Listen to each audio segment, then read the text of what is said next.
अस्सलामुअलैकुम एवरीवन, मैं हूं गुलजार मुनव्वर और वेलकम करता हूं आपको अपने यूट्यूब चैनल पर। आज की इस वीडियो में हम बात करेंगे 25 निहायत अहम ऐसे सवालात पर जो पाकिस्तान से मुतल्लिक़ हैं, दिलचस्प भी हैं और बहुत मालूमाती भी हैं और पाकिस्तान के ज़्यादातर एग्ज़ाम्स में पूछे गए सवालात हैं। तो स्टार्ट करते हैं। पहला सवाल आप स्क्रीन पे देख सकते हैं। Which country assisted Pakistan to establish steel mills at Karachi in 1976। 1976 में कराची में स्टील मिल की बुनियाद रखने में किस मुल्क ने हमें असिस्ट किया, किस मुल्क ने हमें मदद दी? तो आपके पास ऑप्शन स्क्रीन पे मौजूद है, यूएसए, यूएसएसआर, यूके या जापान। तो करेक्ट आंसर के ऊपर आप भी सोचें। आंसर स्क्रीन पर अपेयर होने वाला है। आंसर आप देख सकते हैं स्क्रीन पे। The correct answer is USSR, यानी कि रशिया ने पाकिस्तान की मुआवनत की थी स्टील मिल को कराची में लगाने में। अगला सवाल आप स्क्रीन पे देख सकते हैं। How much China to get from Gwadar ports income. Gwadar port के टोटल इनकम में से चाइना को कितना पार्ट मिलेगा? तो ऑप्शंस आप स्क्रीन पे देख सकते हैं। 51%, 41%, 21% या 91%। तो आंसर इसका है जनाब 91%, यानी 91% आमदनी चाइना के हक़ में जाएगी गवादर पोर्ट से। और ये कितने साल के लिए, अगले सवाल में भी हम आगे डिस्कस करेंगे। Question number 3, China to get 91% Gwadar ports income for dash years. अभी जो मैं आपसे कह रहा था कि चाइना को जो 91% गवादर पोर्ट से इनकम होना है वो कितने सालों के लिए है, यानी कितने साल का कॉन्ट्रैक्ट है कि हम उनको 91% इनकम देंगे। तो आंसर के लिए आपके पास ऑप्शंस हैं 10 साल, 20 साल, 30 साल, 40 साल। सो the correct answer is 40 years. ये 40 साल का कॉन्ट्रैक्ट है कि पाकिस्तान गवादर पोर्ट से होने वाली आमदनी का 91% चाइना को देगा। क्वेश्चन नंबर 4 आप स्क्रीन पे देख सकते हैं। Urdu was declared national language of Pakistan in. Urdu को पाकिस्तान का कौमी ज़बान डिक्लेयर किया गया कब? तो आपके पास 4 ऑप्शन स्क्रीन पे है। अप्रैल 1950, अप्रैल 1955, अप्रैल 1954, अप्रैल 1952। सो द करेक्ट आंसर इज़ अप्रैल 1954 में नेशनल लैंग्वेज डिक्लेयर किया गया था उर्दू को। Question number 5 on the screen is in which province maximum languages are spoken. कौन से सूबे के अंदर सबसे ज़्यादा ज़बानें बोली जाती हैं? स्क्रीन पे आप ऑप्शंस देख सकते हैं। सिंध है, पंजाब है, बलूचिस्तान है और खैबर पख्तूनख्वा है। सो the correct answer is Balochistan. Balochistan वो सूबा है जहाँ डिफरेंट किस्म की बहुत सारी ज़बानें बोली जाती हैं। Question number 6 on the screen is in sections of Pakistan Penal Code, section 29, 295B, defiling of copy of Holy Quran punishment।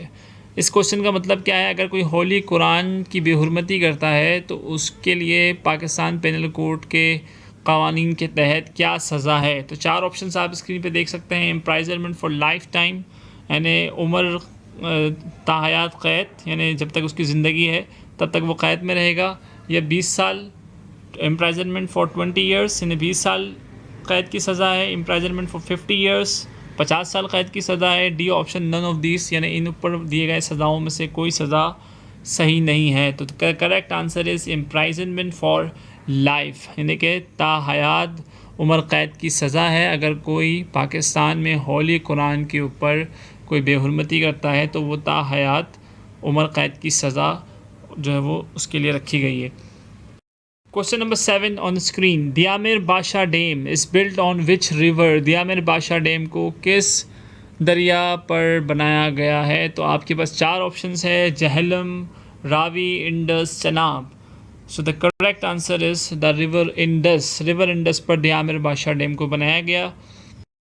Question number 8, name the musician who compose the national anthem. Pakistan के कौमी तराने को compose करने वाले musician का नाम क्या है? तो आपके पास 4 ऑप्शन स्क्रीन पे है।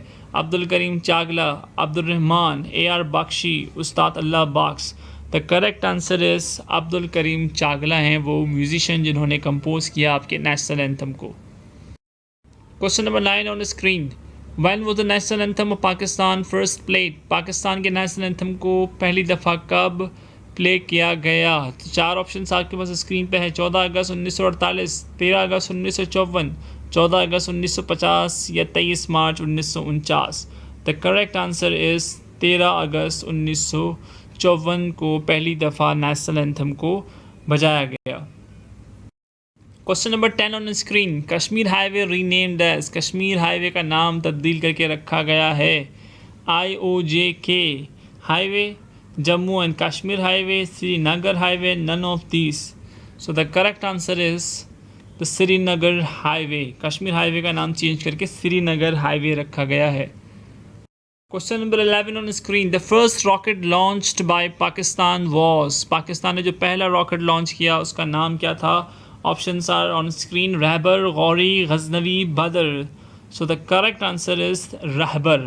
रहबर rocket launch by Pakistan, the first rocket launch by Pakistan. Question number 12 on screen, the first nuclear power plant in Pakistan was established at, 4 option आपके पास स्क्रीन पे है, चश्मा, कराची, मियांवाली, कराची। इसमें एक ऑप्शन एक्स्ट्रा दे दिया गया है, यानी आपके पास 3 ऑप्शन है, Chashma, Karachi, Mianwali. So the correct answer is Karachi. Question number 13 on the screen, Mohenjodaro means, 4 option आपके स्क्रीन पे हैं, civilised city, mount of dead, garden, none of these. So the correct answer is mount of dead. Question number 14. The length of Pakistan from north to south is 1200 km, 1400 km, 1500 km or 1600 km. So the correct answer is 1600 km। इन पाकिस्तान की लंबाई अगर हम north से, शुमाल से जनूब की तरफ, यानी इस डायरेक्शन में अगर हम पाकिस्तान की लेंथ को देखें तो करेक्ट आंसर बनता है 1600 kilometre. Question number 15 on the screen, who wrote the national anthem of Pakistan, Pakistan के कौमी तराने को किसने लिखा? अल्लामा इकबाल, हफीज़ जालंधरी, मिर्ज़ा अदीब या Sagar. So the correct answer on the screen is Hafeez Jalandhari. Question number 16 on the screen, with which country Pakistan share 2430 kilometre long border, 2430 kilometre लंबा border Pakistan share करता है एक मुल्क के साथ, वो मुल्क कौन सा है?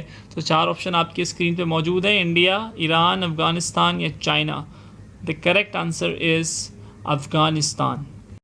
Question number 17, what is the height of नंगा पर्वत, नंगा पर्वत की हाइट क्या है? तो आपकी स्क्रीन पे 4 ऑप्शन मौजूद है, 26,660 फीट, 27,512 फीट, 27,815 फीट, 28,214 फीट। तो the correct answer is 26,660 feet Nanga Parbat की हाइट है। Question number 18 on screen, which desert is located in eastern part of Punjab, Punjab की ईस्ट पे कौन सा डेजर्ट मौजूद है? सो आपकी स्क्रीन पे 4 ऑप्शन आप देख सकते हैं, Thal desert, Cholistan desert, Kharan desert and Thar desert. So the correct answer, the desert located in eastern part of Punjab is Cholistan desert. Question number 19 on screen, in which year Mangla dam becomes operational, यानी Mangla dam कब operational हुआ, कब से अपने फंक्शन को उसने start किया? उसके पास 4 ऑप्शन मौजूद है, 1964, 1965, 1966, 1967। सो the correct answer is 1967। Question number 20 on screen, prime minister Imran Khan unveiled a new political map of Pakistan which also included occupied Kashmir on, Imran Khan ने एक न्यू पॉलिटिकल मैप दिया था जिसके तहत कश्मीर पाकिस्तान का हिस्सा था, जो ऑक्यूपाइड कश्मीर है, मकबूजा कश्मीर जिसमें इंडिया अभी इस वक्त काबिज़ है, उसको पाकिस्तान का हिस्सा बनाया गया था। वो पॉलिटिकल मैप प्राइम मिनिस्टर ने कब अनवील किया, कब दिखाया लोगों को, यानी कि कब उसको पब्लिश किया? तो आपके पास 4 ऑप्शंस मौजूद है, अगस्त 5, 2020, Feb 5, 2020, July 30, 2020, August 4, 2020. So the correct answer is August 4, 2020. Question number 21 on screen. What will be the height of Diamir Basha Dam? Diamir Basha Dam की हाइट कितनी होगी? 274 मीटर, 272 मीटर, 372 मीटर या 270 metre? So the correct answer is 272 metre यानी 272 metres. अगला सवाल screen पे आप देख सकते हैं, question number 22, on December 11 Syed Mehdi Shah became first dash of GB। Syed Mehdi Shah GB के पहले क्या बने थे? आपके पास 4 ऑप्शन है, गवर्नर, CM यानी चीफ मिनिस्टर, स्पीकर या इनमें से कुछ भी नहीं। So the correct answer is CM यानी कि चीफ मिनिस्टर थे वो GB के first, Syed Mehdi Ali Shah. Question number 23 on screen, dash is called the gateway of Pakistan. 4 option आपकी स्क्रीन पे मौजूद हैं, Karachi, Quetta, Multan, Islamabad. So the correct answer is Karachi. Question number 24 on screen, Pakistan and India signed the Indus water treaty in.